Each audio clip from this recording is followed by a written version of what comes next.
3 मार्च 2026 रोजी वर्षातील पहिले चंद्रग्रहण लागत असून त्याचे सूतक मंगळवारी पहाटे सकाळचे 6:20 वाजल्यापासून सुरू होईल. सूतक काळ आणि ग्रहण काळ हा नामस्मरणासाठी सुवर्णसंधी असतो. या काळात तुम्ही श्री स्वामी समर्थ मंत्राचा जास्तीत जास्त जप करावा.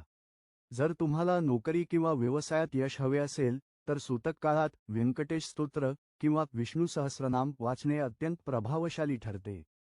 आरोग्याच्या समस्या असतील तर रामरक्षा स्तोत्र नक्की वाचा.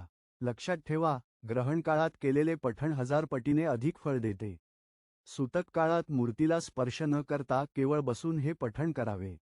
यामुळे ग्रहणाचे अशुभ परिणाम टाळता येतात आणि तुमच्या मनातील सर्व इच्छा स्वामींच्या कृपेने पूर्ण होतात. ग्रहण सुटल्यानंतर स्नान करून दानधर्म केल्यास तुमच्या आयुष्यात आनंदाचे दिवस येतील. भिवू नकोस, मी तुझ्या पाठीशी आहे. श्री स्वामी समर्थ.